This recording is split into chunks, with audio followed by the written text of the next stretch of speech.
नमस्कार दोस्तों, स्वागत है आप सभी का अपने YouTube चैनल साइंस मस्ती बाय राजा सर में। तो आइए आज हम लोग हिंदी का क्लास करने वाले हैं। हिंदी में भी हिंदी व्याकरण को स्टार्ट करेंगे। हिंदी व्याकरण में आज सबसे इम्पोर्टेंट क्लास देखेंगे जिसका नाम है कारक। अगर आज तक आप कुछ भी नहीं पढ़े हैं कारक में, फिर भी आपको पूर्णतः समझ में आएगा और आपसे बाहर एक भी प्रश्न नहीं जाएगा आज के बाद। तो चलिए बने रहिएगा इस वीडियो में। अगर आप लोग अभी तक चैनल को सब्सक्राइब नहीं किए हैं, अवश्य ही चैनल को सब्सक्राइब कर हमारे साथ जुड़ जाए। तो चलिए देखते हैं वीडियो। तो देखिए हमारा क्लास जो आज है कारक, हम लोग आज पढ़ने वाले हैं कारकों की, अर्थात कारक है क्या। कारक से आप लोगों का अगर कोई भी एग्जाम होता है उसमें अगर हिंदी है तो कारक आप लोगों को पूछा ही जाएगा। चाहे आप 10th का एग्जाम दे, 12th का एग्जाम दे, बिहार पुलिस का एग्जाम दे, जीडी का एग्जाम दे, कोई भी एग्जाम दे, जिसमें हिंदी है उसमें ये प्रश्न पूछा जाएगा। तो चलिए आगे देखते हैं। तो कारक वर्तमान में ये है क्या। तो देखिए संज्ञा या सर्वनाम का संबंध जो क्रिया से बताता है। किसका संबंध? संज्ञा या सर्वनाम का संबंध जो क्रिया से बताता है उसी को कहते हैं कारक। अभी तक आपको समझ में नहीं आया होगा। तो देखिए संज्ञा है क्या, तो किसी भी चीजों का अगर वो नाम है तो वो क्या है? संज्ञा है। बस अभी इतना जानना है, इतना पे ही हमारा काम हो जाएगा। उसके बाद सर्वनाम क्या होता है, तो संज्ञा के बदले में जो शब्द आता है उसी को क्या कहते हैं? सर्वनाम कहते हैं। यानी कि संज्ञा के बदले में जो शब्द आएगा उसी को सर्वनाम कहते हैं। अब बदले का मतलब क्या हुआ? जैसे आप लेख में पढ़े होइएगा कि गाय एक चौपाया जानवर है, ठीक है, पढ़े होइएगा गाय एक चौपाया जानवर है। उसके बाद आप क्या पढ़ते हैं कि इसके दो आंखें होते हैं, इसके दो आंखें होते हैं। मतलब देखिए तो गाय एक चौपाया जानवर है, इसके दो आंखें होते हैं। तो ये इसके जो यूज हुआ है किसके बदले में? गाय के बदले में। तो ये इसके ही हो गया सर्वनाम। यानी अगर हम गाय को बार बार लिखे कि गाय को दो आंखें होते हैं, गाय को दो काने होते हैं, गाय को एक लंबी पूंछ होती है, तो बार बार गाय चला आता है, वो सुनने में अच्छा नहीं लगता है। तो इसीलिए प्रयोग होता है सर्वनाम का। यानी संज्ञा के बदले में जो शब्द आता है उसी को कहते हैं सर्वनाम। चलिए अब स्टार्ट करते हैं हम लोग कारक में। कारक कितना प्रकार का होता है तो याद रखिएगा आप लोग, संज्ञा या सर्वनाम का संबंध जो क्रिया से बताता है उसी को कहते हैं कारक। अब ये क्रिया क्या है इसको भी थोड़ा सा जान लेते हैं। तो क्रिया का मतलब होता है काम। अब काम कैसे जानेंगे? तो काम के अंत में लगा हुआ रहेगा ना। अंत में क्या लगा हुआ रहता है? ना। और इससे किसी न किसी काम का पता चलता है। जैसे पढ़ना, खाना, सोना, जगना, उठना, बैठना, ये सब क्या है? सभी क्रिया है। लास्ट में क्या लगा हुआ है? ना। तो जैसे आना है तो आना के लास्ट में क्या है? ना है। और ये क्या है? क्रिया। अगर आपको कह देगा नाना, क्या नाना क्रिया है? तो इसके लास्ट में देखिए ना है, लेकिन ये नाना कोई काम नहीं है तो यह क्रिया भी नहीं होगा। उसी प्रकार से अगर आपको कह दे दाना, तो क्या दाना क्रिया है? तो देखिए लास्ट में क्या है? ना। और दाना कोई काम नहीं है तो इसको क्रिया नहीं कहेंगे। चलिए अब आते हैं हम लोग कारक पे। तो कारक देखिए, कारक होता है 8 प्रकार का। याद रखिएगा, कभी कभी डायरेक्ट ही प्रश्न पूछ दिया जाता है कि कारक कितने प्रकार के होते हैं। तो कारक कितना प्रकार का होता है? 8 प्रकार का। अब देखिए पहला कारक कौन है? कर्ता। पहला क्या है? कर्ता। अब देखिए इस कारक को दर्शाने के लिए कुछ चिन्हों का प्रयोग किया जाता है, उसी चिन्ह को कहते हैं विभक्ति। क्या कहते हैं? विभक्ति। तो कभी कभी आपको पूछ दिया जाता है इसका विभक्ति, तो विभक्ति को आपको रखना है याद। जैसे कर्ता का क्या होता है? ने। कर्म का को, करण से या के द्वारा। संप्रदान का होता है को के लिए, अपादान का से, संबंध का के की, रे। ये सब क्या है अभी हम लोग वीडियो के माध्यम से फिर जानेंगे। फिर सभी कारक को पहचानने के लिए भी सीखेंगे, तो वीडियो में लास्ट तक बने रहिएगा। अब देखिए अधिकरण में क्या होता है? में और पर। संबोधन में क्या होता है? हे, हो, अरे, अजी। संबोधन में क्या होता है? हे, हो, अरे, अजी। ठीक है, तो चलिए बढ़ते हैं। अब देखिए कर्ता कारक किसे कहेंगे? तो काम करने वाले को कहते हैं कर्ता कारक। काम करने वाले को क्या कहते हैं? कर्ता कारक। जैसे अगर एग्जाम्पल हम ले, काम करने वाले को क्या कहेंगे? कर्ता कारक कहेंगे। अब कहेंगे राम ने रावण को मारा। राम ने रावण को मारा। अभी लास्ट तक वीडियो में बने रहिएगा, आधा अधूरा छोड़ के जाइएगा तो फिर समझ में नहीं आएगा। अभी हम आपको कर्ता समझा रहे हैं, फिर आपको सभी कारक जब समझा देंगे तो फिर कारक पहचानने के लिए भी आपको बताएंगे। अब देखिए, राम ने रावण को मारा, तो रावण को मारने का काम कौन कर रहा है? राम कर रहा है, तो यहाँ पे राम हो जाएगा कर्ता। यानी किसी भी वाक्य में जो काम करता है वही कहलाता है कर्ता। वही क्या कहलाता है? कर्ता कहलाता है। चलिए अगला एग्जाम्पल और ले लेते हैं। जैसे श्याम ने, या लिख देते हैं श्याम खाना खाया। श्याम खाना खाया, तो अब देखिए खाना खाने का काम कौन कर रहा है? श्याम। तो श्याम क्या हो जाएगा? कर्ता। श्याम क्या हो जाएगा? कर्ता। उसी तरह अगर हम कहें पक्षी आसमान में उड़ता है, पक्षी आसमान में उड़ता है, तो यहाँ देखिए आसमान में उड़ने का काम कौन कर रहा है? पक्षी कर रहा है, अर्थात पक्षी हो गया कर्ता। पक्षी क्या हो जाएगा? कर्ता। यानी किसी भी वाक्य में जो काम करता है तो काम करने वाले को ही कहते हैं कर्ता कारक। तो पक्षी आसमान में उड़ रहा है, तो उड़ने का काम कौन कर रहा है? पक्षी। तो पक्षी क्या हो जाएगा? कर्ता कारक हो जाएगा। समझ में आ रहा है तुम लोग को? चलिए आगे देखते हैं। सीता खाना बना रही है। सीता खाना बना रही है, तो अब देखो खाना बनाने का काम कौन कर रही है? सीता कर रही है, यानी खाना बनाने का काम कर रही है सीता। तो सीता हो जाएगा कौन कारक? कर्ता कारक। सीता हो जाएगा कर्ता कारक। आशा करते हैं कि कर्ता कारक को समझने में कहीं भी कोई परेशानी नहीं हुआ होगा। चलिए अब आगे देखते हैं हम लोग कर्म कारक को, कि कर्म किसको कहेंगे। तो इसी वाक्य में हम एक दो को मिटा के फिर से हम लिखते हैं, ठीक है? चलिए अब देखिए, कर्म कारक किसको कहेंगे? तो कर्ता का फल जिस पर पड़ता है, कर्ता का फल जिस पर पड़ेगा उसी को कहेंगे कर्म कारक। कर्ता का फल जिस पर पड़ेगा उसको क्या कहेंगे? कर्म कारक। जैसे यहाँ देखिए, राम ने रावण को मारा, तो मारने का काम किया राम, तो राम क्या हो जाएगा? कर्ता कारक। अब राम जो मारा, तो मारने का फल किस पे पड़ रहा है? रावण पे। यानी मरेगा कौन? तो रावण मरेगा। तो फल पड़ रहा है रावण पे, तो रावण हो जाएगा आपका कर्म कारक। रावण क्या हो जाएगा? कर्म कारक हो जाएगा। जैसे कहेंगे शिक्षक ने छात्रों को पीटा।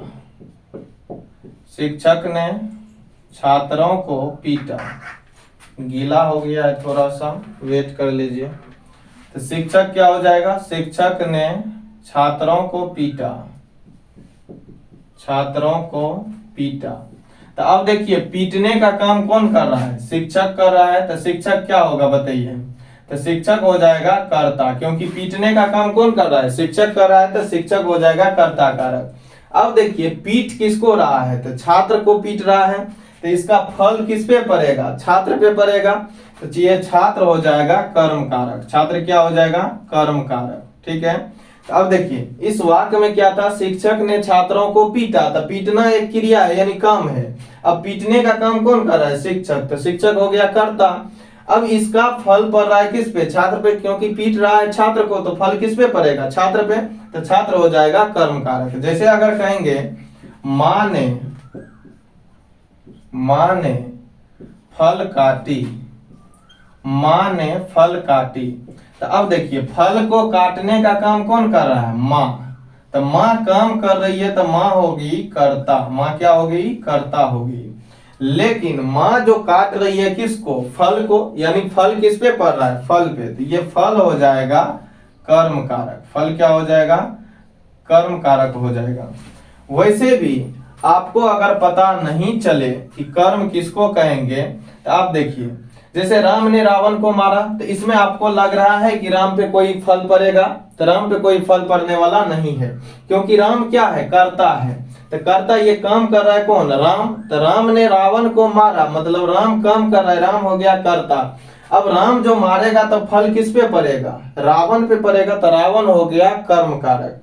अब देखिए उसी प्रकार से शिक्षक ने छात्रों को पीटा। तो पीटने का काम कौन कर रहा है? शिक्षक। शिक्षक हो गया कर्ता। अब ये शिक्षक जो पीट रहा है तो फल किस पे पड़ेगा, छात्रों पे चोट किसको लगेगा, छात्रों को, तो छात्र हो जाएगा कर्म कारक। ठीक है, उसी तरह माँ ने फल काटी, तो फल काटने का काम कौन करेगी, माँ, तो माँ होगी कर्ता। अब ये माँ जो काट रही किसको, फल को, तो फल किस पे पड़ रहा है, फल पे, तो ये फल हो जाएगा कर्म कारक। यहाँ तक कोई दिक्कत, समझ में आ गया। चलिए आगे देखते हैं तीसरा, और तीसरा है करण कारक। अभी फिर पूछेंगे भी आप लोग से सवाल।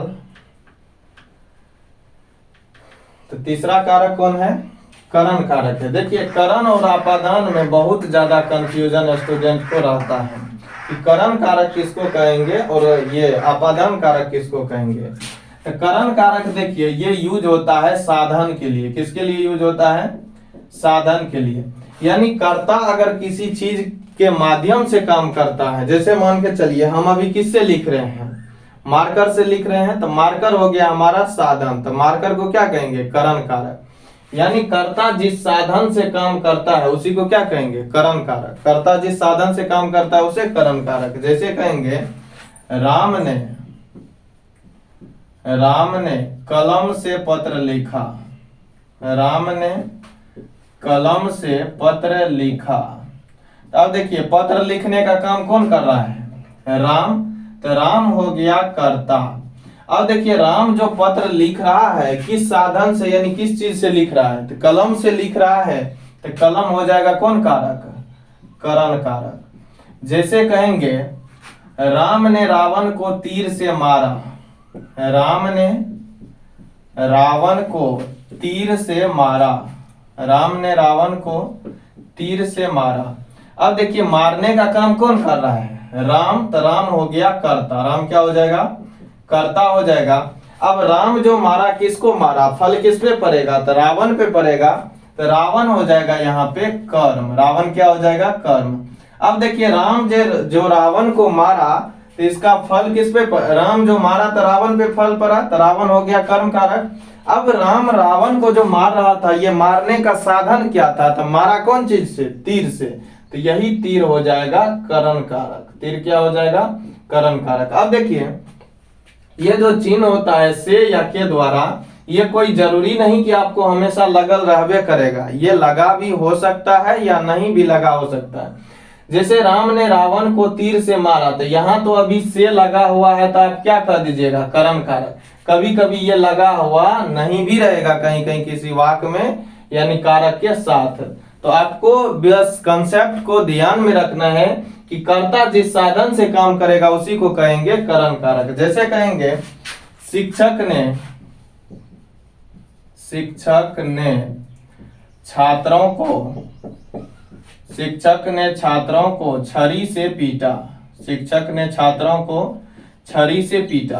तो अब देखिए पीटने का काम कौन कर रहा है, तो पीटने का काम कर रहा है शिक्षक, तो शिक्षक हो गया कर्ता कारक। शिक्षक क्या हो गया, कर्ता कारक। अब देखिए छात्रों को पीट रहा है, यानी शिक्षक जो पीटेगा तो फल किस पे पड़ेगा, छात्र पे, तो छात्र हो जाएगा कर्म कारक। और लास्ट क्या है, छरी से, तो यानी साधन क्या है शिक्षक को पीटने का, यानी छात्र को जो पीट रहा है शिक्षक किस साधन से, तो छरी से, तो छरी हो जाएगा यहाँ पे करण कारक। जैसे कहेंगे माँ चाकू से फल काटती है, माँ चाकू से फल काटती है।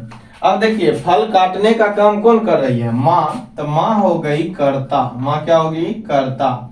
अब देखिए माँ जो काट रही है किसको काट रही है, फल को, तो इसका फल पड़ रहा है फल पे, तो ये हो गया कर्म।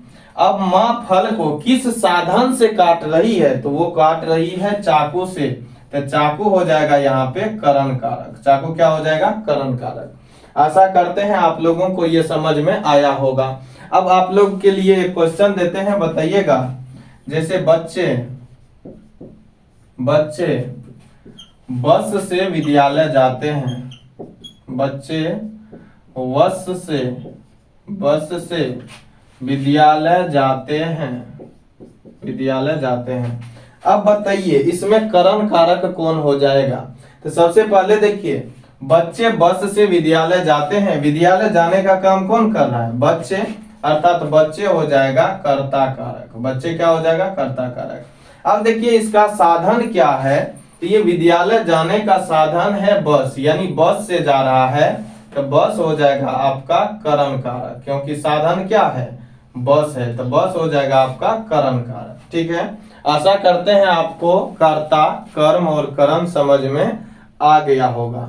इसी तरह आप वीडियो में लास्ट तक बने रहिएगा, कारक 8 में आपको कहीं से भी कोई दिक्कत नहीं बुझाएगा। चलिए आगे देखते हैं। अगला है आपका संप्रदान कारक। पहले मिटा लेते हैं इनको।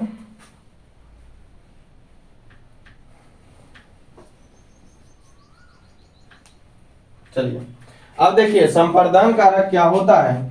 अगर कर्ता अपने लिए काम ना करके दूसरे के लिए जब काम करता है और उससे फायदा खुद को नहीं दूसरे को मिलता है, तो उसी को कहेंगे संप्रदान कारक। फिर से सुनिए, अगर कर्ता, कर्ता मतलब काम करने वाला, खुद काम करता है लेकिन वो फल किस पे पड़ता है? दूसरे पे, यानी वह अपने लिए काम ना करके दूसरे के लिए काम करता है, तो उसको कहते हैं संप्रदान कारक। संप्रदान का मतलब होता है सदा के लिए दान, वो भी दूसरे के लिए। जैसे मान के चलिए किसी का तबीयत खराब हो गया, हम गए दवाई लेने के लिए, तो हम उसके लिए दवाई लाए, तो बताइए कौन कारक हो जाएगा? तो हम हो मतलब वो हो गया संप्रदान कारक। संप्रदान कारक क्यों?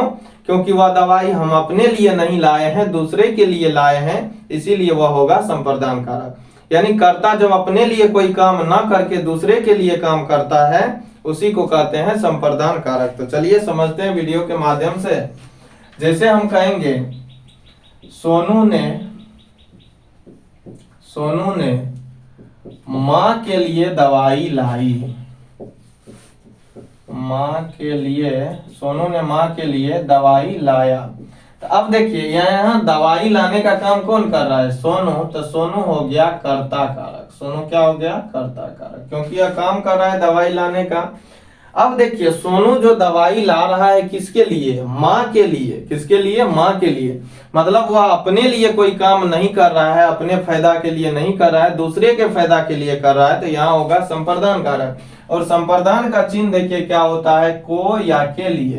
तो के लिए किसमें लगा हुआ है? माँ के लिए, तो यहाँ ये हो जाएगा संप्रदान कारक। ये क्या हो जाएगा? संप्रदान कारक हो जाएगा। जैसे अगर हम कहेंगे भिखारी को भिक्षा दो, भिखारी को भिक्षा दो। अच्छा बताइए, अगर हम देंगे भिखारी को भिक्षा, तो हम अपने लिए दे रहे हैं, किसका फायदा हो रहा है उसमें? मेरा कि उसका? तो फायदा हो रहा है उसका। ठीक है, तो अगर हम काम कर रहे हैं और दूसरे के लिए कर रहे हैं, तो वो होता है संप्रदान कारक। तो संप्रदान कारक जिसमें को के लिए लगा हुआ हो, तो को लगा हुआ है भिखारी को, तो यहाँ ये क्या हो जाएगा? संप्रदान कारक हो जाएगा। ये क्या हो जाएगा? संप्रदान कारक। जैसे हम कहेंगे सोहन मोहन के लिए साइकिल खरीदा। सोहन मोहन के लिए साइकिल खरीदा।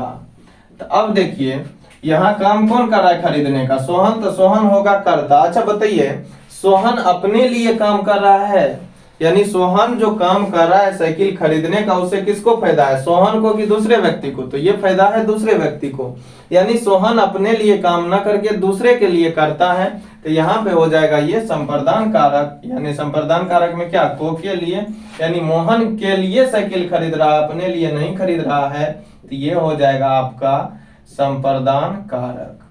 आशा करते हैं संप्रदान कारक आपको समझ में आ गया होगा। फिर हम नेक्स्ट में 5 क्वेश्चन आप लोगों के लिए भी देंगे, जिसको आप लोगों को बनाना है। ठीक है, चलिए अब बढ़ते हैं अपादान कारक के तरफ। अगला कारक है आपका 5वां, और 5वां कारक का नाम है अपादान कारक। अभी सबको मिटा देते हैं।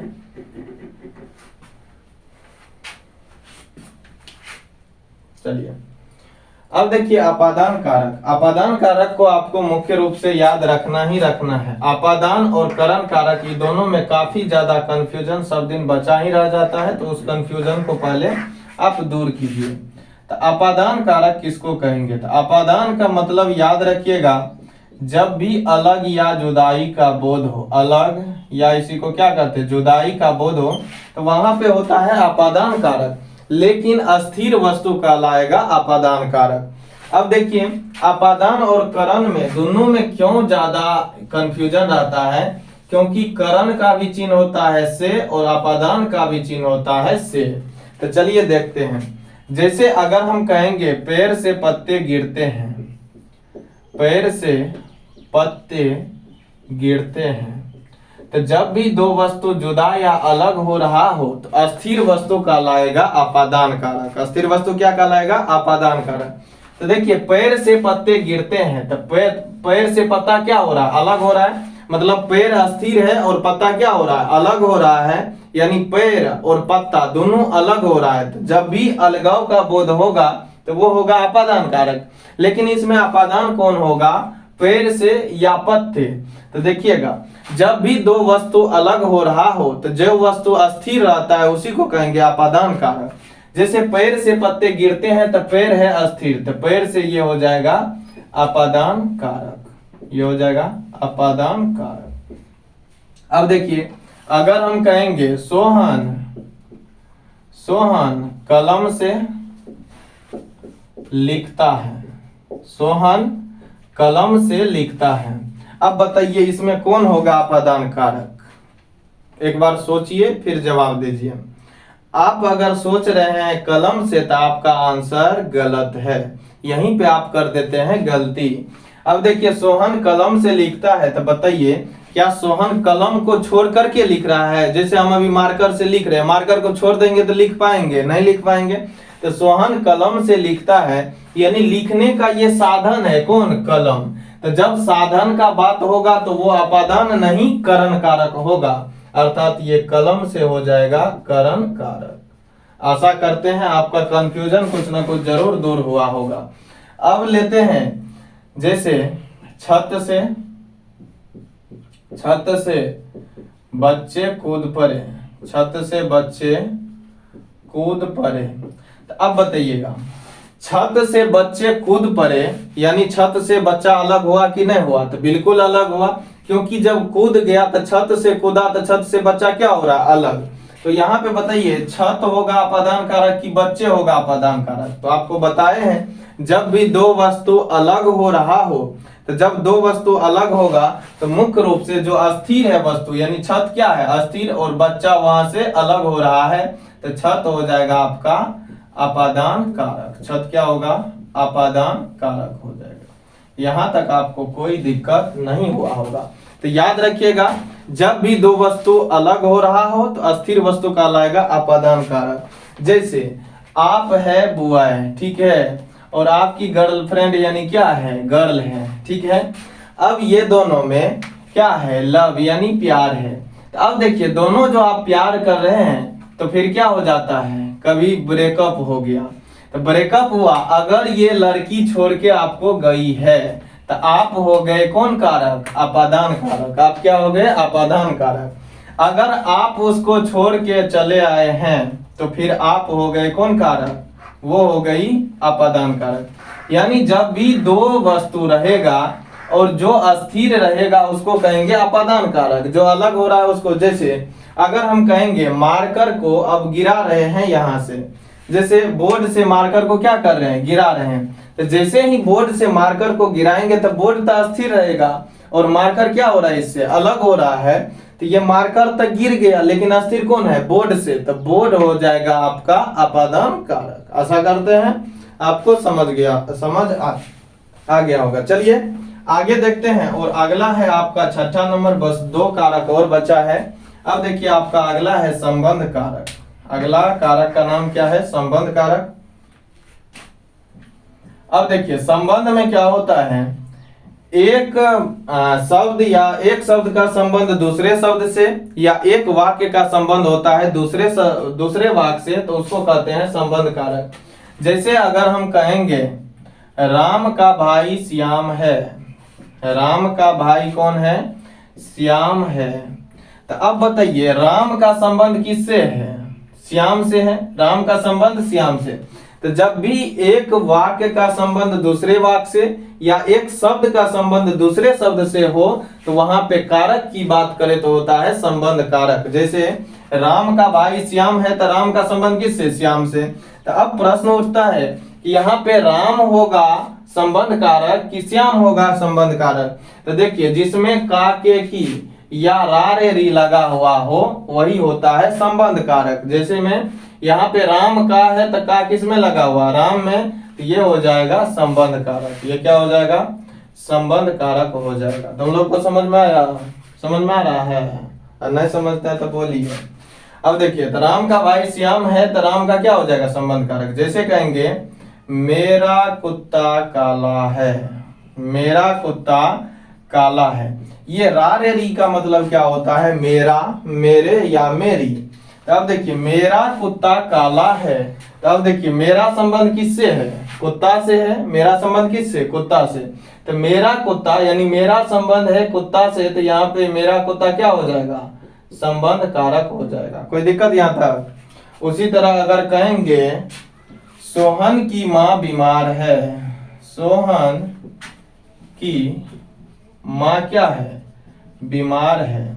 यानी सोहन का संबंध किससे है? उसकी माँ से है। सोहन की संबंध उससे माँ से, तो यहाँ सोहन की क्या हो जाएगा?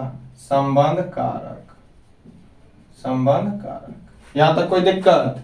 चलिए आगे बढ़ते हैं।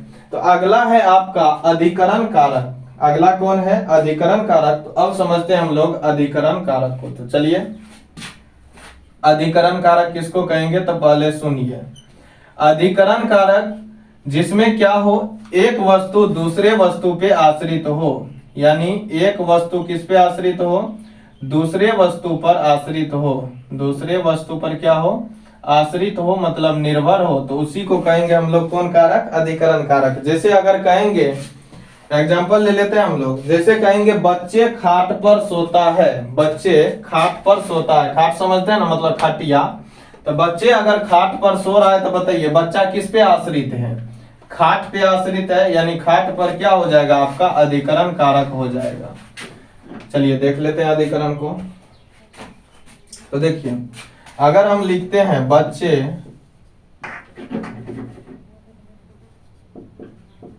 दिखाई दे रहा है वीडियो में? बच्चे खाट पर सोता है, बच्चे खाट पर सोता है। तो अब देखिए ये बच्चा जो है किस पे आश्रित है? तो आश्रित है खाट पर, तो इसीलिए ये खाट पर हो जाएगा कौन कारक? अधिकरण कारक। कौन कारक होगा? अधिकरण कारक। जैसे अगर हम कहेंगे अगर ये खाट खींच लीजिएगा तो बच्चा क्या होगा? गिर जाएगा। उसी तरह अगर हम कहे दादाजी, दादाजी कुर्सी पर बैठे हैं, दादाजी कुर्सी पर बैठे हैं। तो अब देखिए दादाजी किस पे आश्रित है? तो दादाजी आश्रित है कुर्सी पर, तो यहाँ कुर्सी पर हो जाएगा आपका अधिकरण कारक, अधिकरण कारक। जैसे बार बार किसी किसी एग्जाम में पूछा जाता है कि मछली पानी में रहती है, मछली पानी में रहती है। यानी देखिए इस वाक्य में मछली पानी में रहती है, तो मछली किस पे आश्रित है? पानी पे आश्रित है, तो यहाँ पानी में हो जाएगा अधिकरण कारक। क्या हो जाएगा? अधिकरण कारक हो जाएगा। यानी कर्ता जिस चीज पर आश्रित हो उसी को अधिकरण कारक कहते हैं। यहाँ तक कोई दिक्कत? चलिए आगे बढ़ते हैं। और लास्ट है अधिकरण के बाद आपका संबोधन। तो संबोधन में कुछ है नहीं। देखिए संबोधन कारक किसको कहेंगे? संबोधन का अर्थ होता है ये बुलाना, बुलाना, यानी इसी को क्या कह सकते हैं हम लोग? पुकारना, चिल्लाना, चिल्लाना, या इसी को कहते हैं संबोधित करना। जैसे अगर हम कहें कि किसी को हे, या कहते हैं अरे, ठीक है, इधर सुनो, अरे इधर सुनो, तो इसमें अगर कहेगा कौन सा कारक है तो इसमें हो जाएगा संबोधन कारक। कौन हो जाएगा? संबोधन कारक। जैसे कहते हैं अजी सुनते हो, ज्यादातर पत्नी बोलती है अजी सुनते हो, अजी सुनते हो। तो ये जो अजी हम लगाए हैं अजी सुनते हो, तो ये क्या कर रहे हैं? बुला रहे हैं किसी को, तो जब भी बुलाने, चिल्लाने या किसी को संबोधित करने का बात होगा तो वहां पे हो जाता है आपका कौन सा कारक, संबोधन कारक। जैसे अगर हम कहेंगे हे राम, हे राम इसकी रक्षा करना, हे राम इसकी रक्षा करना। अब देखिए किसको बुला रहे हैं, यानी किसको संबोधित कर रहे हैं, राम को। तो यहाँ पे हे राम जैसे ही लगाते, ये कौन कारक, संबोधन कारक। जैसे गांव में कहता है भगवान अगरा बज्जर खसिया, ठीक है। तो इसमें देखिए जब भी कहते हैं हे भगवान अगरा बज्जर खसिया, तो हे भगवान वहां पे क्या है, संबोधित कर रहे हैं भगवान को, तो वहां पे वो हो जाएगा संबोधन कारक। तो आशा करते हैं आपको ये वीडियो समझ में आया होगा। अब आपका जो मुख्य इंपोर्टेंट है वो आप सुन लीजिए, ये हम आप लोगों के लिए रखे हुए थे। जैसे अगर हम कहते हैं, ये ऑप्शन ध्यान से देखिएगा, ये आप नहीं देखे तो कुछ भी अभी तक नहीं पढ़े। अगर हम कहते हैं राम ने रावण को तीर से मारा, राम ने रावण को तीर से मारा। अब देखिए यहाँ पे हम ऑप्शन देते हैं, इसमें आपको बताना है कौन सा कारक है।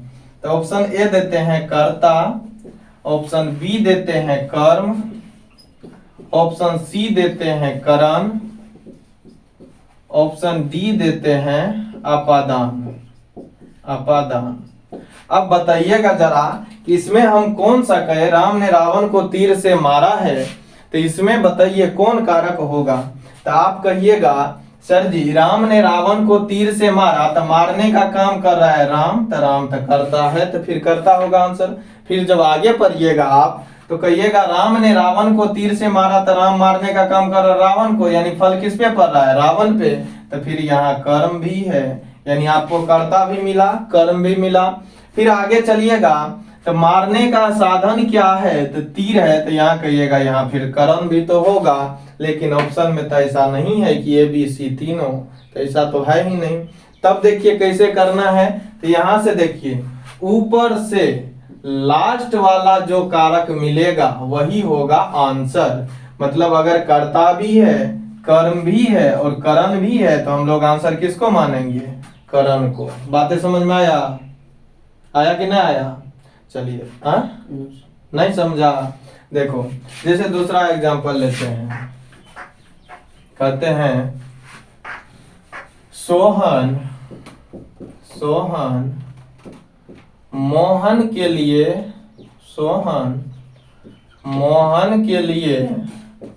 मिठाई लाया, सोहन मोहन के लिए मिठाई लाया। ध्यान से देखना। अब देखिए यहाँ पे हम कहेंगे कि इसमें कौन है, कर्ता, ऑप्शन बी कर्म, ऑप्शन सी संप्रदान, ऑप्शन डी अपादान। अब देखो तो देखने वाली बात है, यहाँ पे सोहन मोहन के लिए मिठाई लाया, तो सोहन क्या हो गया, कर्ता, तो फिर कहेगा ये कर्ता होगा। अब देखो काम किसके लिए कर रहा है, मोहन के लिए, तो यानी कर्ता अपने लिए खुद ना काम करके किसके लिए कर रहा है, दूसरे के लिए। तो ऐसे वाक्य में कौन सा कारक, संप्रदान कारक, तो फिर कहेगा संप्रदान भी होगा। लेकिन ऐसा कोई ऑप्शन नहीं जिसमें ए और सी दोनों हो, तो फिर हम किसको सही माने, बताओ किसको सही मानेंगे। तो देखो सही मानने के लिए तुमको जाना है ऊपर से नीचे की तरफ, यानी शुरू में कौन हो गया, कर्ता, फिर कर्म। तो इसमें दो ऑप्शन है, कर्ता और संप्रदान। तो सबसे लास्ट वाला ऑप्शन बताओ कौन सा है, संप्रदान है। पहला कर्ता है और संप्रदान है, तब ऐसी स्थिति में हम लोग लास्ट वाला को आंसर मानते हैं, यानी कौन हो जाएगा, संप्रदान। समझ में आ गया? अब देखो जैसे हम यहाँ पे कहे थे राम ने रावण को तीर से मारा, तो तुमको लगा राम मारने का काम तो राम करता भी होगा, और फल पड़ रहा है रावण पे, तो रावण कर्म भी होगा, और मारने का साधन है तीर से, यानी करण भी होगा। लेकिन ऐसा कोई ऑप्शन हम दिए जिसमें ए बी सी तीनों हो, नहीं दिए। तब ऐसी स्थिति में किसको आंसर सही मानना है, तो इसमें कर्ता कर्म करण तीनों, तो सबसे लास्ट में कौन है, कर्ता की कर्म की करण, सबसे लास्ट में कौन है, करण है। तो कौन सा मारेंगे आंसर, करण का। कोई दिक्कत यहाँ तक? तो आशा करते हैं आपको ये वीडियो पूरी तरह से समझ में आया होगा।